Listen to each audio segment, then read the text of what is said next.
Bon début de semaine, bon début de mois. Nous sommes le 1er mars. Puis si je me trompe pas, aujourd'hui, c'est le début de la 9e semaine complète de l'année 2021. Alors, nous sommes à 9 sur 12. C'est important pour moi, après la fin de semaine que je viens de passer, de vous parler de vulnérabilité.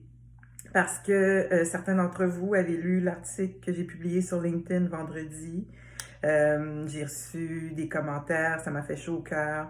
J'ai eu des gens plus jeunes, des étudiants qui m'ont également écrit. Ils m'ont écrit, les plus jeunes, parce qu'ils se reconnaissaient dans mon récit.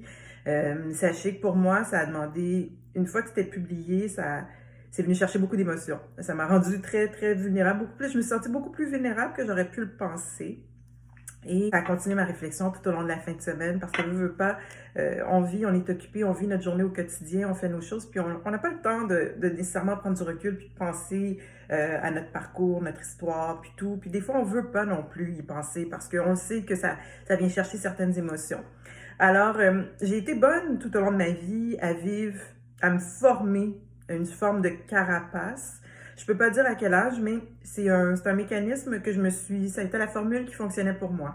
Donc, au fil du temps, je me suis fait un genre de carapace, une carapace qui me permettait de pouvoir fonctionner, de pouvoir mettre de côté certaines émotions, puis de continuer à avancer dans la vie pour atteindre mes objectifs. Parce que pour moi, les objectifs, ça a toujours été important, puis je peux penser peut-être qu'il y a un petit côté compétitif en moi, mais je suis compétitive envers moi-même, beaucoup. Donc, cette carapace-là, elle m'a servi. À des moments dans ma vie, un peu plus tard, quand j'étais plus vieille, j'ai clairement vu des fois que ça servait pas, mais c'était là, puis c'était mon mécanisme. Puis je pense que, contrairement à certaines personnes, moi, l'année 2020, la dernière année, a été bénéfique parce que ça m'a forcé à prendre le miroir puis à me regarder. Ça m'a forcé à revenir à essentiellement la vraie personne que je suis. Puis ça m'a forcé à être vulnérable. J'ai eu des conversations avec des collègues que, en temps normal, j'aurais peut-être jamais eu. Je suis là devant une caméra, puis je parle sans savoir qui va écouter mes vidéos.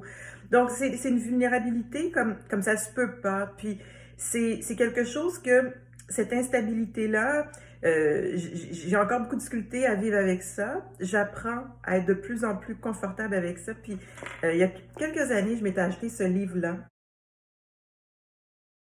de Brené Brown, Daring Greatly, qui est un livre justement qui portait sur la vulnérabilité. Puis je pense que c'était le début de mon cheminement, où est-ce que j'avais pris conscience en lisant ce livre-là. Probablement, je l'ai acheté sachant que ça parlait de vulnérabilité, parce que je pense que j'étais rendue à un point dans ma vie où je réalisais que j'en avais besoin. Il fallait que je me permette d'être vulnérable, qu'il n'y avait rien de mal avec ça, puis que les émotions, ça fait partie de la vie. Puis j'ai eu des épisodes dans ma vie durant...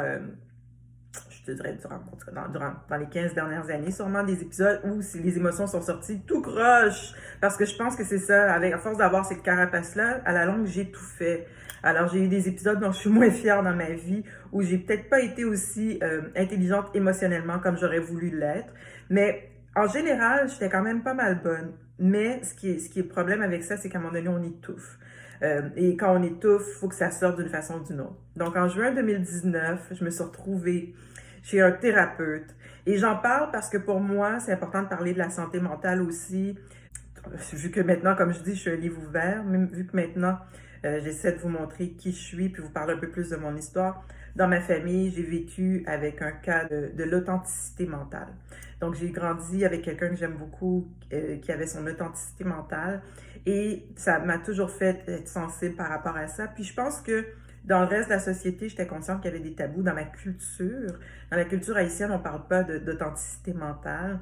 Mais je me suis retrouvée en juin 2019 et je suis allée voir un thérapeute. Et je me rappelle, je suis arrivée dans son bureau, et puis mes premiers mots étaient... Puis c'est drôle parce que c'était un homme blanc. Et moi, je suis arrivée en lui disant, vous devez comprendre, je suis une femme noire. Puis c'était juste drôle. Puis le fait qu'on était si différents, des opposés, ça a amené des conversations tellement intéressantes et ça m'a amené un grand bien. J'en avais beaucoup. Je me rappelle pas de la dernière fois que j'ai versé autant de larmes. Je pense que j'ai versé toutes les larmes de mon corps durant ces séances-là. Mais à la conclusion, c'est revenu au fait que je devais me réhabiter. J'avais tellement appris à avoir cette carapace, c'est comme si je vivais à l'extérieur de mon corps.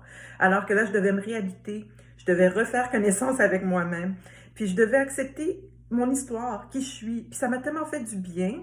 Puis aujourd'hui, je vous en parle parce que vendredi, quand j'ai publié cet article-là, je me suis ressentie, j'avais beau utiliser les termes, moi je suis un livre ouvert, mettre des points d'exclamation, des emojis, mais je me suis sentie tellement à nu, je me suis sentie tellement comme si n'importe qui à ce moment-là aurait pu me blesser. Puis, je pense que c'est toujours ça que j'ai toujours voulu éviter, qu'on puisse me blesser. Donc, j'ai fonctionné d'une façon à éviter.